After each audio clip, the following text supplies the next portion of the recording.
Madame, Monsieur, bonsoir, bienvenue dans ce journal. Voici ce qui domine l'actualité. Le 6 mars 2021, les électeurs convoqués dans les urnes pour les législatives. La campagne s'ouvre ce vendredi 26 février à 0h. Le président de la commission électorale indépendante prône une campagne apaisée. Ibrahim Koulibaly Kuibiya rappelle au respect des engagements contenus dans le code de bonne conduite. Une semaine de campagne pour les 1266 listes de candidatures pour ce renouvellement des 255 sièges de l'Assemblée nationale. Les candidats veulent ratisser large et multiplier les stratégies des porte-à-porte et autres actions de proximité que nous allons voir dans le dossier politique. Contre la Covid-19, la Côte d'Ivoire se prépare à recevoir demain les premières doses de vaccins. Ce sont 504 000 au total attendus ce vendredi sur le tarmac de l'aéroport Félix Houphouët-Boigny d'Abidjan. Une acquisition dans le cadre de l'initiative du mécanisme COVAX qui a pour but d'assurer un accès équitable à la vaccination. Et puis au Niger, 2 personnes tuées lors des manifestations d'après-présidentielles. Le ministre de l'Intérieur annonce également 468 arrestations. Il a accusé Hama Amadou d'être à l'origine de ces actes. Le principal opposant est recherché pour incitation à la violence. La campagne électorale s'ouvre ce vendredi 26 février 2021 à 0h et prend fin le jeudi 4 mars 2021 à minuit. Le président de la CEI souhaite une campagne apaisée selon les règles prévues par le code électoral. Ibrahim Koulibaly Kuibiya appelle au respect des engagements, une adresse faite tant aux candidats qu'aux électeurs pour des élections sans violence. Michel Digré. Ce vendredi 26 mars à 0h, 1266 listes de candidatures iront à la rencontre des électeurs pour la campagne électorale des législatives 2021. Le président de la commission électorale indépendante rappelle le cadre réglementaire de cette étape importante du processus électoral pour le renouvellement de l'hémicycle. La campagne électorale est le moment indiqué pour aller au-devant des électeurs dans les limites de vos circonscriptions respectives pour exposer librement la noble ambition que vous nourrissez pour les Ivoiriens. Et ce, selon les règles prescrites par le Code électoral et les engagements contenus dans le Code de bonne conduite que vous vous êtes librement donné. Il s'agit de démontrer sans violence, sans invective, et sans provocation aux électeurs vos aptitudes à les représenter valablement à l'Assemblée nationale. La commission électorale indépendante, à cet effet, a mis à la disposition de chacune et de chacun d'entre vous des affiches à votre effigie pour éclairer et déterminer l'électeur quant au choix de son candidat, et des spécimens de bulletins de vote pour permettre à l'électeur de faire ce choix sans erreur. Koulibaly Kuibiya s'est également adressé aux électeurs. Vous serez l'objet de tant de convoitises ces jours à venir. La commission électorale indépendante voudrait insister sur l'idée que la période de campagne électorale est un moment d'écoute et d'échanges qui doivent vous permettre de choisir le meilleur profil pour servir les aspirations et les intérêts légitimes du peuple à l'Assemblée nationale. C'est donc avec civisme et responsabilité que vous devriez accueillir les candidats qui voudront s'adresser à vous par tous les canaux de communication non proscrits par le Code électoral. Le président de la CEI rassure, les forces de défense et de sécurité veilleront au grain pour une campagne paisible. Koulibaly Kuibiya insiste également sur le respect des mesures barrières édictées par le gouvernement pour lutter contre la Covid-19. La campagne s'achève le jeudi 4 mars à minuit. Ce sont 1266 listes de candidatures qui sont en course pour le renouvellement des 255 sièges de l'Assemblée nationale. Ils vont donc multiplier les meetings et les campagnes de mobilisation pendant une semaine. Certains étaient déjà depuis des mois sur les routes des régions. Les indépendants, les candidats de l'opposition du parti au pouvoir usent de toutes les stratégies pour ratisser large. Des porte-à-porte, soutien de personnalités de leur parti ou association. Comment ont-ils justement préparé cette période? C'est ce que nous allons voir dans le dossier politique avec Gabriel Zani.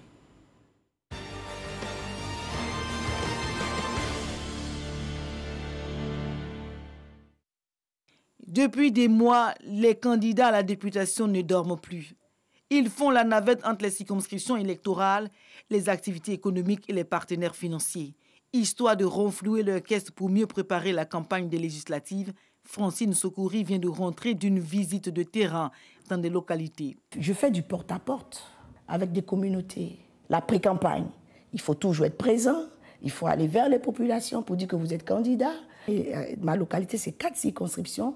Entre le financement des équipes de campagne, la logistique et les sollicitations pour les candidats indépendants dépendant des économies et des apports de bonne volonté, la tâche n'est pas facile. C'est-à-dire nous nous battons, le financement, nous essayons, nous avons d'abord, moi déjà, j'ai déjà préparé depuis quelque temps une épargne pour pouvoir me défendre sur le terrain, mais je constate que c'est encore difficile. Pour Jean-Michel Amonkou, même bien préparé, il faut toujours un peu plus. Ce candidat mise sur les discours. Que lorsque vous êtes engagé en politique, que vous avez des ambitions, vous préparez ces ambitions depuis belle lurette. Je pense qu'à mon niveau, je me suis efforcé de me préparer. C'est vrai que je n'ai pas grand moyen, mais je pense que la plus grande force d'un candidat, de celui qui veut prétendre à, c'est d'avoir les populations. Et aujourd'hui, les populations ne sont pas du tout dupes. Elles connaissent plus ou moins les candidats qui sont proches d'elles. Une bonne organisation peut aussi aider. Sévérin Koné, Oundassien Guibessongui est de retour à Abidjan après 4 semaines de tournée pour finaliser les gadgets de campagne et autres dons en nature. Je peux vous dire que le budget de campagne est comme un gouffre sans fond. Nous avons mis les équipes de campagne dans les 2 communes qui sont dans notre circonscription et également dans les villages. Nous avons également mis des équipes. Cela a un coût important. Sans faux fuyant, je peux vous dire qu'une campagne coûte au minimum 60 millions. Et cet argent, il faut le réunir, il faut l'avoir. Au Front populaire ivoirien, Pascal Afin-Guesson sillonne les régions du pays pour soutenir les candidats du parti. Comme c'est le cas ici au foyer des jeunes de Koumassi, il présente Christine Conan et Abané Yvonne Delampou aux communautés. Si le budget seul pouvait faire gagner ici, il nous faut au moins 1 milliard. Nous avons toutes les présidentes d'associations qui sont avec nous. Et c'est elles qui constituent le maillon essentiel de notre campagne. Pour le président du FPI, le jeu politique en vaut la chandelle. C'est la démocratie qui est en jeu, l'équilibre du pouvoir. Donc le Front populaire ivoirien doit prendre toute sa place. C'est pourquoi je sillonne toutes ces circonscriptions pour apporter mon soutien personnel à tous nos candidats. L'équilibre des pouvoirs à l'Assemblée nationale est en jeu. La plateforme de l'opposition Agir ensemble a fait bloc autour du FPI. Dans cette alliance, on y retrouve Agir, l'Alliance des générations ivoiriennes républicaines de Martial Aipo et l'UDPCI d'Albert Mabritouacus. Avec les camarades du FPI et de la plateforme Arcasien, au total, je pense qu'on est autour de 90 candidatures pour notre plateforme. Des trois structures. Nous sommes avec COGEF et le FPI et Agir au niveau de 3 communes d'Abidjan. Nous sommes avec le FPI à Boaké. Tout ça fait que nous avons la trentaine de candidatures à défendre. Financer chacune des campagnes des candidats. Assurer l'hébergement, le déplacement de près de 800 personnes pour être dans les bureaux de vote le jour du scrutin, tout ceci relève du miracle. C'est pourquoi les candidats ont été choisis en fonction de leur ancrage dans les localités. Le premier critère, c'était celui du charisme des candidats. Le deuxième critère, c'était leur ancrage au plan local, puisque l'élection législative fait appel aussi à des capacités de connexion avec la population locale. Et puis, bien entendu, le troisième point, c'est la vision que nous voulons faire passer au niveau des populations. Si l'opposition prépare son retour en force dans le jeu politique à l'Assemblée nationale, Le parti au pouvoir ne veut pas se laisser surprendre par les résultats au soir du 6 mars. 2 à 3 ans avant ces joutes électorales, les candidats retenus du RHDP étaient sur le terrain. Nous avons sur les 255 candidatures, 254 candidats du RHDP, dont nous couvrons l'ensemble des circonscriptions électorales. Ensuite, vous savez que depuis bientôt 2 ans, 3 ans, le RHDP est sur le terrain. Et cela a commencé peu avant les élections municipales du conseil régional. Donc la plupart des cadres et élus qui ont été choisis sont des responsables donc, dans leur région et sont depuis 2-3 ans sur le terrain. Un bon maillage territorial des animateurs locaux de base et des équipes de campagne mobilisées, la structuration du RHDP permet cette organisation. Nous avons un parti qui est très structuré et qui a une organisation donc à la base. Aujourd'hui, il s'agit pour ces animateurs locaux de continuer donc de faire ce qu'ils font. Nous avons eu un bon processus d'enrôlement qui nous a permis donc d'enrôler beaucoup de nos sympathisants, de les mobiliser autour de ce processus. Ensuite, je rappelle que le président de la Ouattara a été élu sur la base d'un programme et que les députés qui y aura à l'Assemblée nationale, en tout cas ceux qui sont du RHDP, ils vont pour accompagner le président dans la mise en œuvre du programme pour lequel il a été élu. Pas de chiffres pour l'ensemble des opérations de propagande d'information du RHDP. Pas de chiffres non plus pour les campagnes des candidats ou fouettistes. Le parti opte donc pour les soutiens des ténors aux candidats. En plus des moyens qui ont été donnés par le parti, je vais donner un soutien additionnel à chacun des candidats pour leur permettre justement de renforcer leurs moyens de proximité avec les parents, avec la population. Au RHDP aussi, on est loin des campagnes à l'américaine. À quelques heures de l'ouverture de la campagne pour les législatives, les 1511 candidats et leurs équipes de campagne sont sur les routes des 205 circonscriptions électorales. Ils devront les parcourir à nouveau pour espérer obtenir des sièges sur les 255 contre l'hémicycle. L'heure est donc à la course pour rallier les électeurs encore indécis. C'était le dossier politique, comment les candidats ont préparé la campagne pour les législatives. Et c'est dans un environnement de paix que doivent se tenir ces législatives. Dans la Nawa, il y a des actions de renforcement de la cohésion sociale. Alain Donwayi, le président du conseil régional en tournée de sensibilisation dans la localité de Grands Atri. Les populations se sont engagées à éviter les actes de violence. Jean-Marc Diadi. Localité de Grands Atri, à 38 km de Soubré, région de la Nawa. Cadres et chefs traditionnels de Bagoliwa, Gabagui et Parc Sou sont venus écouter les messages de paix et d'entente du président du conseil régional de la Nawa, Alain Donwayi. Les villages de la commune de Grands Atri ayant subi des incidents lors de la récente élection présidentielle, les populations ont fait part de leurs inquiétudes quant au bon déroulement des futures échéances électorales. Il faut éviter que nos villages brûlent. Il faut éviter qu'il y ait des affrontements ethniques, interethniques. Il faut éviter qu'il y ait des accrochages un peu partout. Que les gens aillent voter dans la paix. Nous présentons nos excuses parce qu'à la veille des élections présidentielles, il y a eu un petit bruit à Grands Atri. Il faut dire que ça, on a arrêté. Nous demandons à la jeunesse de rester calme.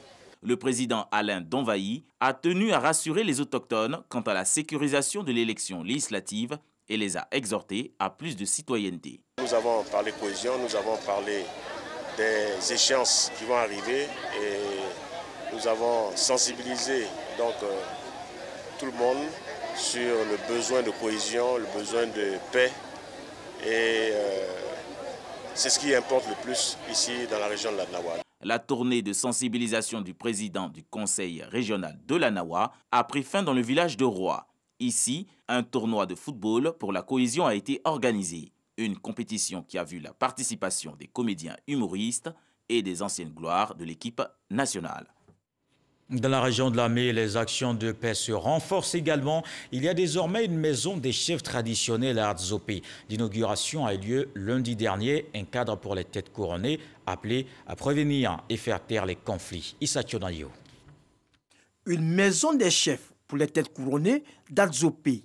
Un centre multiethnique de médiation et d'arbitrage. C'est le don du ministère de la Solidarité et de la lutte contre la pauvreté à travers son programme national de la cohésion sociale à la chefferie d'Adzopé. La maison des chefs qui doit profiter sans exception à toute la communauté est un instrument au service de la prévention et de la gestion pacifique des conflits. Elle comprend 4 bâtiments consacrés respectivement à la médiation et à l'arbitrage, à l'administration, au réfectoire et au logement de la chefferie. Le financement de la maison des chefs d'Azopé et du foyer polyvalent d'Aféry, y compris les équipements, sont estimés à 100 millions de francs CFA, entièrement financés par le Programme national de cohésion sociale. Cette maison servira à résoudre les conflits fonciers et assurer la cohésion entre les populations de la région.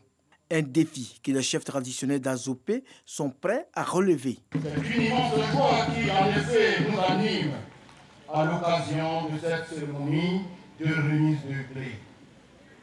Nous vous promotons, Madame la ministre et Monsieur le ministre d'État, d'en prendre grand soin, de la valoriser et de l'utiliser en bon escient pour une réelle promotion de la cohésion sociale. Le rôle des chefs traditionnels en Côte d'Ivoire est d'une importance capitale pour le président de la République, Alassane Ouattara.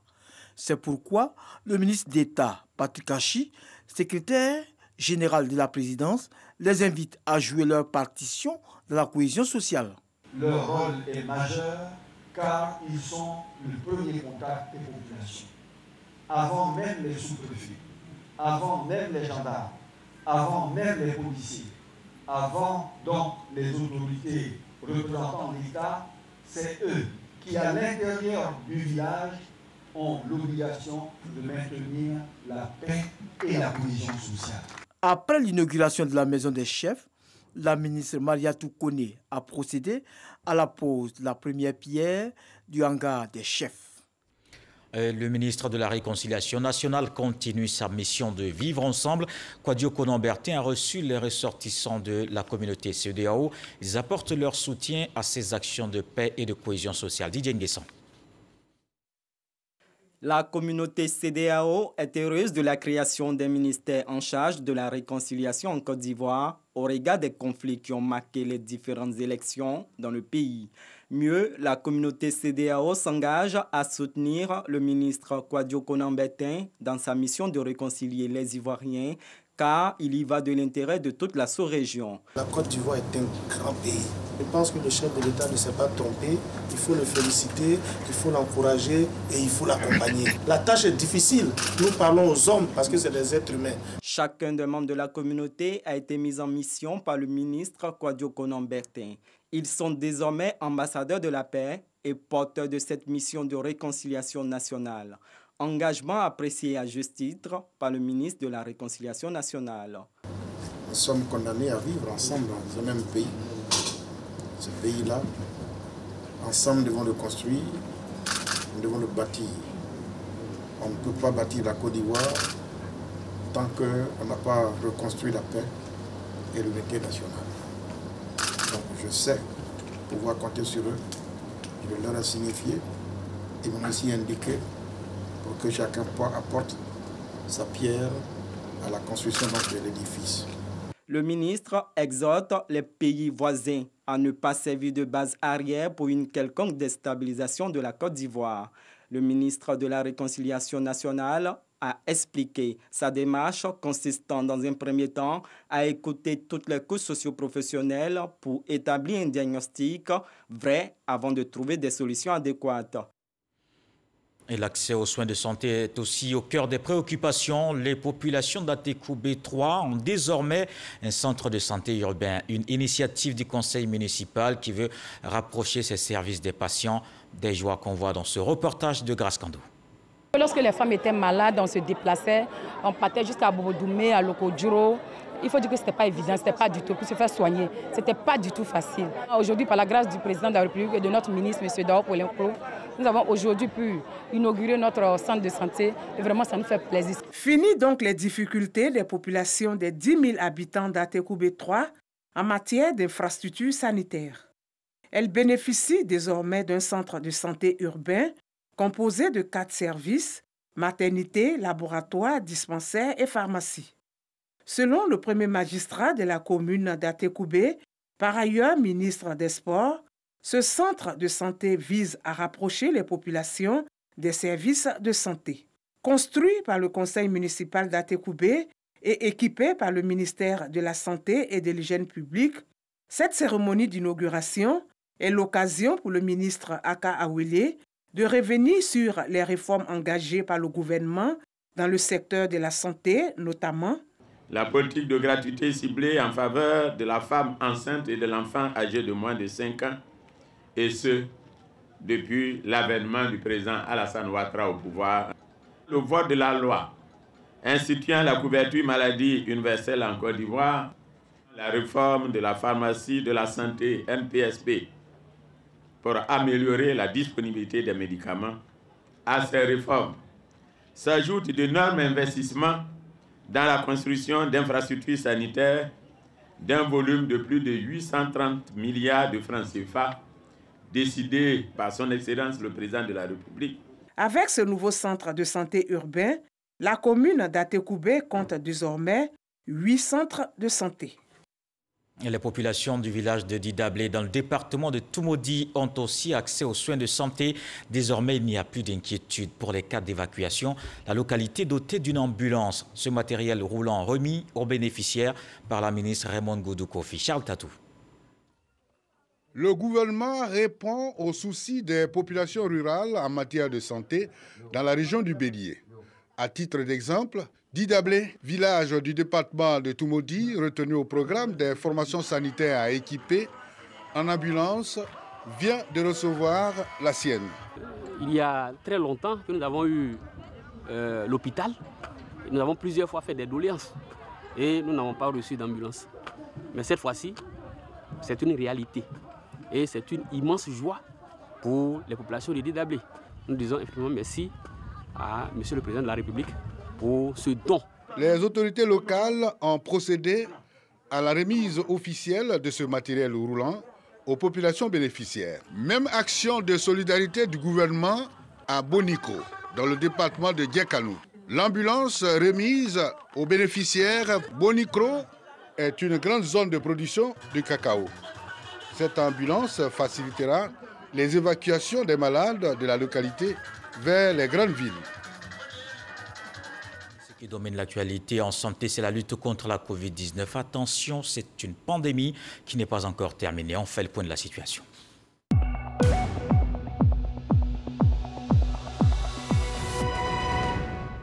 Voici les chiffres de ce jeudi. 52 nouveaux cas de Covid-19 sur 3359 échantillons prélevés, soit 1,5% des cas positifs, 91 guéris et un décès. La Côte d'Ivoire compte donc 32 347 cas confirmés, dont 31 315 personnes guéries, 189 décès et 843 cas actifs.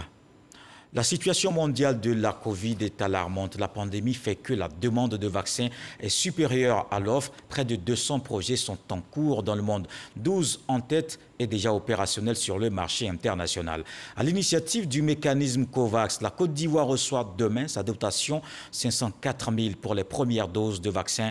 Un vaccin anti-Covid-19 en Côte d'Ivoire. Quand, comment et pour qui? Élément de réponse avec Salima Toudia.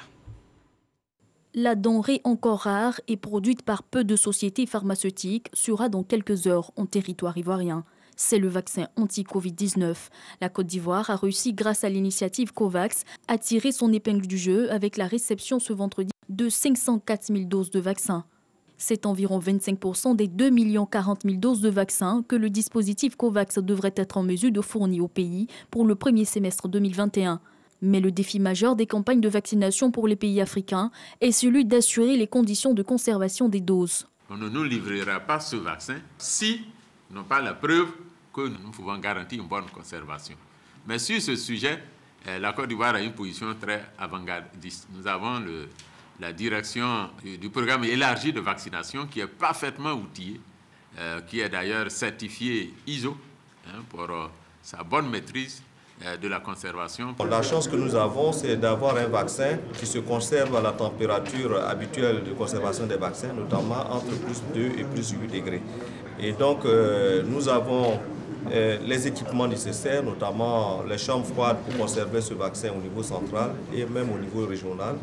Et les réfrigérateurs que nous avons aussi, les districts sanitaires et dans les centres de santé, peut servir aussi à la conservation de ce vaccin. Le coût de la chaîne de froid a été assuré par l'État pour faciliter le transport et le respect de la chaîne de froid pour des milliers de doses. La vaccination n'est pas obligatoire, mais reste nécessaire pour vaincre le virus. Elle est essentielle et elle est utile. Nous sommes convaincus que ce n'est pas la vaccination de nos populations que nous allons pouvoir réduire la transmission du virus en Côte d'Ivoire. Le vaccin qui est attendu, c'est le vaccin AstraZeneca. Donc c'est un vaccin qui a été homologué par l'OMS et qui est fourni par l'initiative COVAX. Donc ce sont des vaccins qui ont l'autorisation d'utilisation d'urgence, notamment de l'OMS et aussi par la Côte d'Ivoire parce que l'autorité de régulation de la Côte d'Ivoire a donné son autorisation. Un plan stratégique de mise en œuvre de la campagne de vaccination contre la Covid-19 a été élaboré entre le ministère de tutelle, l'unité de coordination des projets santé Banque mondiale et les partenaires. Pour cette première phase, 3 cibles sont à vacciner: le personnel de santé, les forces de sécurité et le corps enseignant. Nous allons recevoir 504 000 doses et donc comme il faut 2 doses par individu, donc il faut le diviser par 2, à peu près 252 000 personnes que nous attendons pour le premier passage. La campagne de vaccination est prévue pour le 15 mars prochain et s'étendra sur 10 jours. Zone géographique prioritaire, Abidjan, l'épicentre de la maladie. Où se fera-t-on vacciner? Les sites de prélèvement de Covid-19 ou encore l'Institut national d'hygiène publique devront faire partie des différents lieux de vaccination identifiés et qui seront rendus publics. Le dispositif COVAX, qui vise à fournir aux pays à faible revenu leur première dose de vaccin anti-Covid, prévoit de fournir près de 2 milliards de doses cette année, même si les pays riches sont accusés d'entraver le dispositif en commandant de nouvelles doses. Le monde entier se bat pour obtenir des vaccins anti-Covid-19. Et cette bonne nouvelle pour les startups ivoiriennes, le gouvernement les accompagne dans leur parcours d'entrepreneurs. Un fonds spécial de 500 millions de francs CFA est mis à leur disposition. C'est le ministre de la Promotion de la Jeunesse, Mamadou Touré, qui a fait l'annonce. C'était à l'occasion du lancement de la plateforme associative d'entreprises technologiques et innovantes. Cheikh Koné. Ils sont jeunes, ils débordent aussi bien d'énergie que d'idées innovantes. Mais dans leur parcours entrepreneurial, très peu de startups rencontrent le succès. La raison, le manque de financement et d'encadrement, une difficulté qui vient enfin de trouver une issue. J'instruis les services de mon département ministériel à l'effet de la mise en place d'un fonds spécial pour vos startups. Et ce fonds va s'élever dans un premier temps à 500 millions de francs CFA. Donc, sur les 2 millions... J'ai bien noté qu'il y a 2,3 millions d'euros que vous cherchez à mobiliser. Donc le département du ministère de la Jeunesse va mobiliser 750 000 euros comme fonds de départ. Justifiant cette dotation, Mamadou Touré a indiqué que le gouvernement est résolument engagé à faire éclore les champions nationaux. Une ambition qui cadre selon lui avec l'initiative Côte d'Ivoire Innovation 20, un collège de 20 startups technologiques réunies sous forme associative. Nous pouvons faire des choses en Côte d'Ivoire par des jeunes Ivoiriens et il faut commencer par ceux-là. Et de cette génération va naître plusieurs champions nationaux. Donc notre objectif avec le CI20 programme aujourd'hui, c'est de propulser 100 jeunes champions nationaux d'ici les prochaines 5 années. Invité spécial à cette rencontre, le ministre sénégalais en charge de l'entrepreneuriat des jeunes a partagé son expérience. Pour Papa Amadou Sarr, les startups de la zone communautaire doivent être accompagnées. Si vous regardez aujourd'hui, l'économie mondiale est dominée par les GAFA, Google, Amazon, Facebook, etc. Et aujourd'hui, la plupart de ces entreprises ont commencé petit, dans des garages, avec moins de 1 000 $. Et c'est ce que nous voulons, que le Sénégal et la Côte d'Ivoire, l'UEMOA de façon globale, accompagnent les startups et les PME à devenir les futurs champions de l'Union. Les 2 ministres ivoiriens et sénégalais ont annoncé une synergie d'action pour dynamiser l'écosystème des startups. Notons que plusieurs personnalités ont pris part à ce lancement, au nombre desquelles la secrétaire d'État, Miss Belmont Dogo.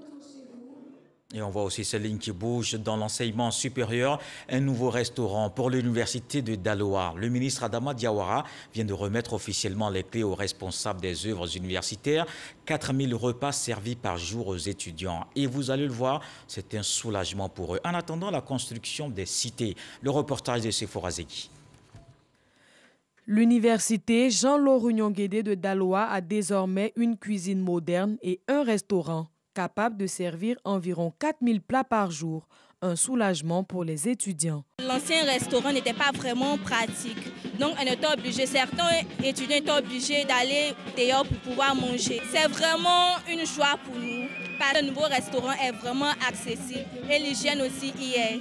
Abiba Tidou Sanogo, la présidente, après avoir exprimé sa gratitude au gouvernement, fait un plaidoyer. Nous souhaitons que le programme fait par l'État sur l'extension de l'université et la construction de la présidence, de la vice-présidente et de manière très urgente et imminente de la scolarité centrale puisse se poursuivre. La construction de cette cuisine qui comporte une salle de plonge, une zone de cuisson, plusieurs zones de préparation et un stockage externe de gaz butane d'une capacité de 30 000 litres fait partie du programme d'extension de cette université selon Adama Diawara.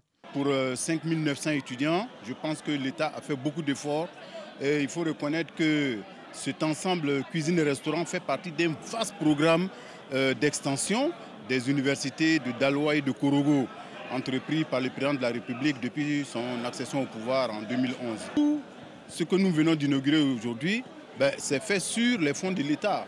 Le nouveau restaurant de cette université compte 3 salles à manger de 150 places chacune, une salle de vaisselle et 6 chambres froides. Et il y a aussi des initiatives pour soutenir l'école dans le département de Toumoudi. Des cadres et des opérateurs économiques ont mis la main à la poche. Résultat, 3 salles de classe, 3 logements de maîtres, des tables-bancs et bien d'autres qu'on voit avec Ader Sogodogo. 3 nouvelles salles de classe, 3 logements de maîtres, des toilettes modernes, une bibliothèque et la réhabilitation des autres salles de classe. Une école primaire complète. C'est un don d'une unité de production de bananes douces basée à Laourebo, village du département de Toumoudi. L'objectif de toute action humaine est de servir l'homme, de servir la communauté. Être utile à la communauté est pour Banassi un impératif, d'où notre joie d'investir dans l'éducation des enfants de Laourebo, village qui nous a permis d'installer la plantation. À Kwebo, la solidarité des cadres du département de Toumoudi vient régler le déficit en table-banc du collège moderne de la localité. C'est une bouffée d'oxygène que vous nous apportez, car l'établissement compte aujourd'hui près de 1000 élèves. Les efforts pour le bien-être des populations vont continuer. L'assurance a été donnée par les cadres de Toumoudi. On s'arrête à Songon pour voir cette autre action d'amélioration des conditions de vie. Les villages de la commune mis sous tension. Les populations de Agban-Atié 1 et Koloukro ont désormais accès à la lumière. Patricia Omouetia. Le petit Seka, 10 ans, en classe de CM2, ne peut contenir sa joie ce matin sur la place du village. Comme les autres fils du village, il se trémousse au son de la musique pour exprimer sa joie. Son village Agban-Atié 1 passe désormais à la lumière.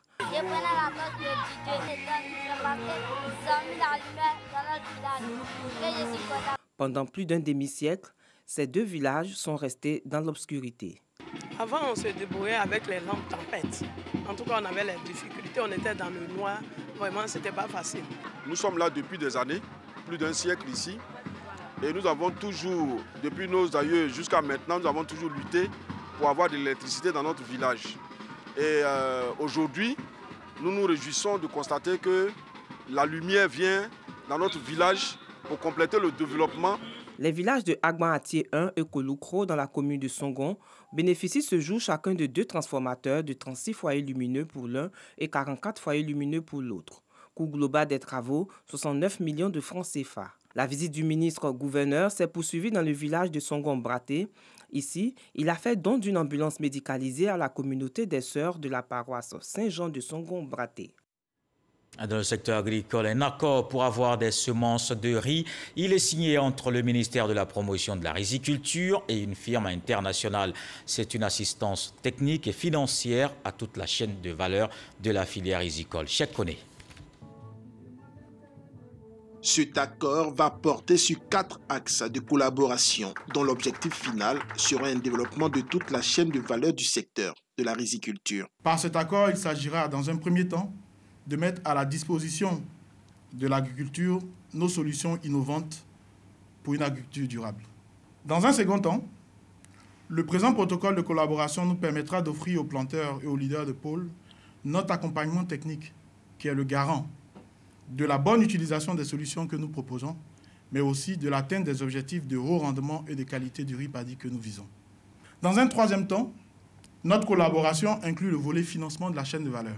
Dans la pratique, cet accord entre Syngenta et le ministère de la Promotion de la Riziculture sera axé sur la fourniture d'un portefeuille complet de produits de protection de culture. En outre, la firme internationale va collaborer avec le ministère afin d'assurer auprès des partenaires de la chaîne de valeur le transfert de technologie, l'assistance technique et les formations nécessaires pour l'amélioration de la production en quantité et en qualité. Syngenta va faciliter la livraison de tout ce qu'il y a comme produit phyto à nos leaders de pôle et par conséquent aux producteurs. C'était un souci important pour les producteurs parce que même si vous avez les semences, si vous n'avez pas tout ce qu'il faut pour lutter contre les mauvaises herbes, pour lutter contre les insectes, votre production ne peut pas être de qualité.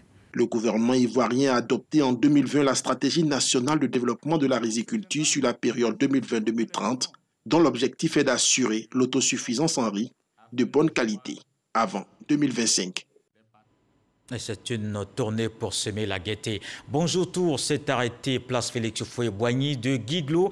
Une émission de la RTI. Les humoristes séduisent les populations qui se sont mobilisées pour assister au spectacle. Konepagasoro de Madongui nous fait vivre cette fête pour la bonne année dans cette localité.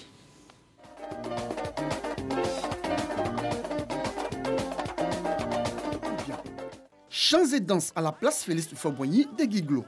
Ne vous méprenez pas, nous ne sommes ni à un concert, ni à un spectacle d'artistes musiciens de la région, mais bien à Bonjour Tour 2021, émission humoristique à succès de la RTI. En fonction du cri, on peut savoir combien quelqu'un a fait le bac. Ce qu'on fait 4 fois. Et dès qu'on dit le nom, on ne peut plus écouter les résultats des autres. Dès qu'on dit son nom, il faut le voir. Ouais, les maudits là, ah, c'est moi, il n'y a pas l'homme. Ouais, vous maudits encore. Ça lui fait mal, il était en terminale à bac plus 4.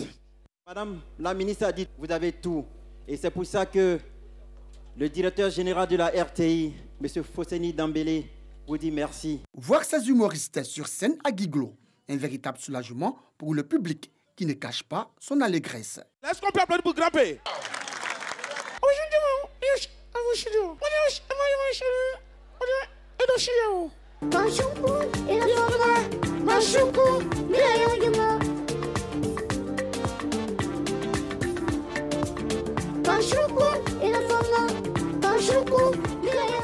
C'est un plaisir, vraiment, c'était pas évident. J'ai été satisfait, j'ai vu qu'en Côte d'Ivoire, nous avons vraiment de grands talents. Donc on les encourage pour qu'ils puissent progresser dans ce qu'ils font.